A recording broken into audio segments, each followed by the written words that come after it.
The United States has been quietly making American homes more expensive for decades, and the bill has finally come due. Right now, in May 2026, a tariff structure that Washington calls a defense of domestic industry is adding nearly $11,000 to the cost of every new single-family home built in this country. Not in lumber yards, not in trade courts, in the price tags American families see when they're trying to buy a place to live. This is the Canada-US softwood lumber dispute, and it is older than most of the analysts currently covering it. This is Professor David. Subscribe if you haven't, because this story is going to keep developing. And what I want to do today is actually walk you through what's happening, why it keeps happening, and why the moment we're in right now is genuinely different from every other moment in this 40-year loop. Because we are not in a normal chapter of this story. We're in one of the most complicated junctures it has ever reached. And the consequences are landing directly on the thing Americans care about most right now, the price of a roof over their heads.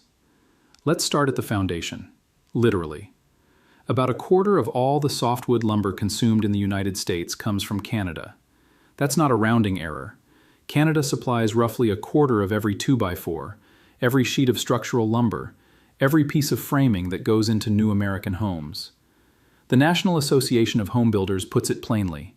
A standard single-family home contains around 15,000 board feet of framing lumber. Canada is in the walls of millions of American houses. That's the baseline fact. Everything else builds from there. The dispute itself is older than NAFTA.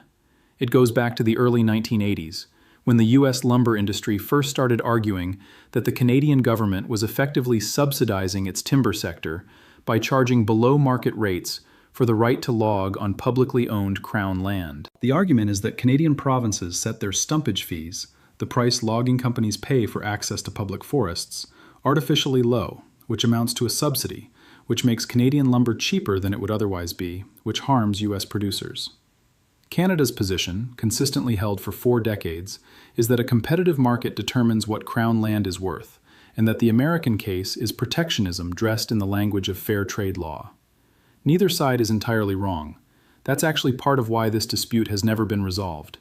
It involves a genuine structural difference between how two countries manage their public lands, not an obvious violation that a ruling can simply fix. The U.S. has a larger share of private timberland. Canada has an enormous share of Crown land. Those are different systems, and the gap between them will not disappear because a trade court issues a finding. And yet the United States has been issuing findings and imposing duties for decades. The current round of countervailing and anti-dumping duties began in 2017. Since then, Washington has collected an estimated 10 billion Canadian dollars in duties on Canadian lumber. 10 billion. That money has been sitting with the U.S. Treasury, not returned, not redistributed, just absorbed. And in the meantime, the dispute has never been resolved because resolving it would require something neither side has been willing to do. Either the U.S. accepts that Canadian Crown land pricing is legitimate, or Canada agrees to restrict its own exports to protect American producers. Both paths are politically painful. So the dispute continues, and so do the duties. Now here's where we are in the spring of 2026, and why the current moment is sharper than any of the previous rounds. On April 9th, the U.S. Department of Commerce posted its preliminary results from the 7th Annual Administrative Review of the Anti-Dumping and Countervailing Duties. The headline number looks like good news. The preliminary combined rate for most Canadian producers was cut from roughly 35.9% down to about 24.83%, a reduction of roughly 10 percentage points. British Columbia's forestry sector, which has been screaming about these tariffs for years, spent exactly 1 day cautiously relieved before the caveats started arriving. Here's the first caveat. Preliminary results are not final results. They are, as the Commerce Department itself acknowledges, subject to revision. The final determination is expected in August 2026, with a possible extension to October. Anything can change between now and then. The Independent Wood Processors Association in BC, and these are companies that don't even hold timber tenures, don't harvest Crown land, don't receive the subsidies the U.S. is ostensibly targeting, said publicly that the process is broken. Their words. They called it a broken process, because even a preliminary reduction still leaves them subject to duties that their business model cannot absorb indefinitely. Here's the second caveat. Even if the preliminary cut holds, even if the final rate does come in around 24.83%, that is not the effective rate Canadian lumber faces when it enters the United States. There is a separate instrument sitting on top of all of this, the Section 232 tariff.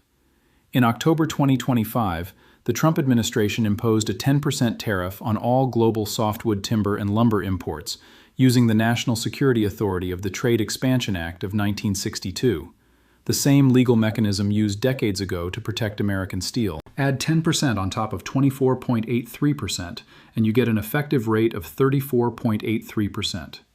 Not 25, not 24.83, nearly 35%. That is a wall. Maybe a slightly shorter wall than it was 6 months ago, but still a wall. And on top of that wall, on top of the existing anti-dumping and countervailing duties, on top of the Section 232 tariff, there are now additional tariffs on wood products that go into finished homes. Kitchen cabinets and vanities are now subject to 50% tariffs. Upholstered wood products face 30%. The Trump administration imposed those in late 2025, also using national security law. Think about what that means in practice. Almost everything wood-related inside a new American home, the framing, the cabinets, the furniture, is now subject to elevated import costs.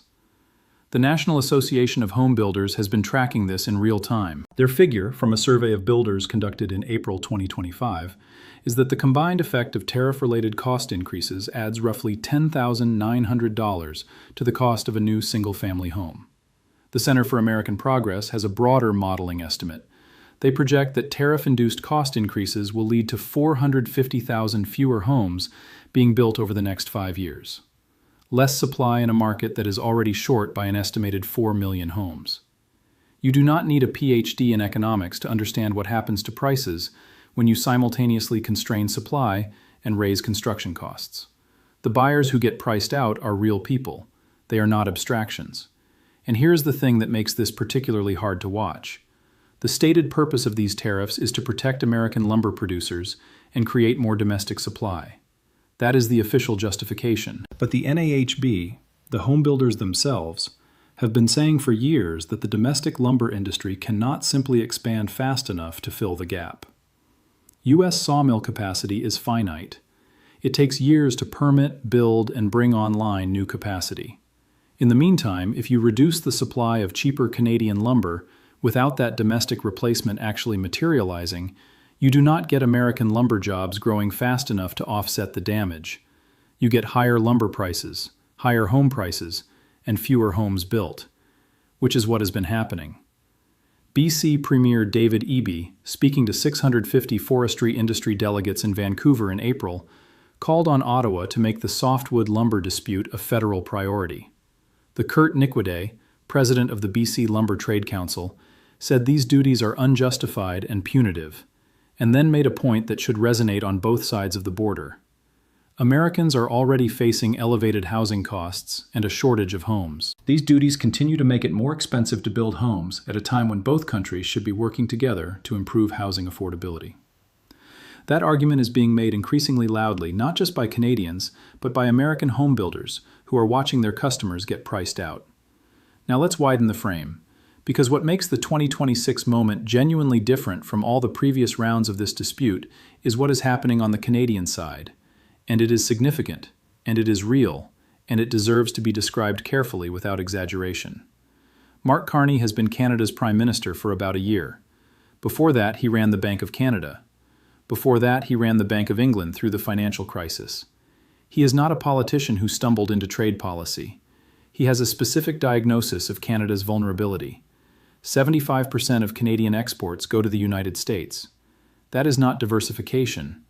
That is dependency. And in a period when the United States is willing to use tariffs as leverage, not just on trade disputes, but on sovereignty disputes, on dairy, on digital services, on anything that becomes a bargaining chip, that dependency is a strategic liability. So Carney has been moving, not in a dramatic, world-historic way, not with fictionalized mega deals, in a quiet, methodical, central banker way that is actually more interesting than the dramatic version. He has made 26 foreign trips in a year. He set a formal goal, double Canada's non-US exports over the next decade. He concluded a trade agreement with China, a genuinely significant and genuinely controversial development that drew rare cross-partisan support from the premiers of British Columbia, Alberta, and Saskatchewan, who all see Asian markets as the realistic long-term alternative to U.S. dependence for lumber, energy, and agricultural exports. He restarted trade talks with India after a 2-year diplomatic freeze. He concluded agreements with Ecuador and Indonesia. He signed investment deals with the UAE. He traveled to Japan in March and signed a strategic roadmap that includes cooperation on energy, supply chains, trade, and defense. None of these are yet massive trade agreements in the sense of signed, ratified, comprehensive deals. The Hub's analysis of Carney's first year put it plainly: no major expansive trade deals have yet been signed. The roadmaps, the memoranda, the frameworks, they are real. The hard work of converting them into actual trade flows is still ahead, and there is a serious critique from analysts who argue that Carney's diplomatic energy has been directed too heavily toward Europe, when Asia, and particularly China, represents the scale of demand that could realistically absorb large volumes of Canadian lumber, energy, and agri-foods. That debate is genuine and unresolved. What is not in dispute is the direction of travel. Canada is more actively diversifying its trade relationships than at any point in recent memory. The motivation is partly economic, partly strategic, and partly, let's be honest, partly about pride. Because the experience of the last 2 years, in which Washington has openly threatened Canadian sovereignty, called Canada a potential 51st state, and used tariffs as coercive instruments, has fundamentally changed how a significant portion of the Canadian public and political class thinks about the U.S. relationship. For lumber specifically, Asian markets matter enormously. Japan and South Korea have historically been significant buyers of Canadian lumber. China has an enormous appetite for construction materials. The Canada-China trade deal, whatever its strategic complications, has the potential to accelerate lumber export flows to Asia at the same time that the U.S. market is becoming more expensive to access. That does not happen overnight. But when you are building new port capacity, new supply chains, new long-term relationships, the direction of travel matters as much as where you are today. Meanwhile, the USMCA review is approaching. The agreement comes up for joint review in 2026, with the option for all 3 parties to extend it. Softwood lumber and USMCA are technically separate issues. Lumber duties operate under anti-dumping and countervailing law, while the Section 232 tariff is national security authority, neither of which USMCA directly governs. The Trump administration has reportedly demanded preconditions from Canada before entering serious USMCA negotiations: movement on dairy access, provincial alcohol policies, and other standing irritants. Canada has resisted that framework. As of late April, formal talks had not begun. The homebuilders lobby has been unusually direct in this environment. The NAHB called on the Trump administration, after the preliminary rate reduction, to suspend tariffs on Canadian lumber entirely and move immediately into negotiations on a new softwood lumber agreement that would eliminate duties altogether. That call has been sitting on the administration's desk, in various forms, for the better part of 2 years. The administration has not moved on it. So where does that leave us? A dispute so old it has its own informal name, the lumber wars, running up against a housing affordability crisis that is one of the most politically acute issues in America right now. A preliminary tariff reduction that sounds like progress but leaves effective rates near 35%. A Canadian government that is methodically building alternatives while still expressing preference for a negotiated resolution. A Section 232 tariff operating on a different legal track than the anti-dumping duties, meaning that even if a new softwood lumber agreement were signed tomorrow, that 10% national security tariff would require a separate action to remove. And an American homebuilding industry that is caught in the middle, telling anyone who will listen that this is costing their customers thousands of dollars they do not have. The final duty determination is expected by August 2026, possibly October. That will either bring the effective rate closer to 34% or push it back up. Either way, the structural problem does not disappear with a number. The structural problem is a 40-year failure to agree on what public forest land is worth and who gets to decide. Everything else, the reviews, the rulings, the preliminary rates, is administration within that failure. There is a version of this story in which a negotiated solution emerges from the USMCA review, in which both countries decide the housing affordability crisis is politically important enough to finally end the lumber wars with a genuine agreement. There is another version in which the dispute continues indefinitely. Canadian producers gradually shift their orientation toward Asia, American homebuilders continue absorbing costs, and American families continue paying for it in home prices. History, for 40 years running, suggests the second version is more likely. But the conditions right now, the housing crisis, the USMCA review, the political pressure from homebuilders, the genuine shift in Canadian trade strategy, are different from anything that came before. Whether different is enough to actually change the outcome is the question no one has answered yet. This is Professor David. I'll see you in the next one.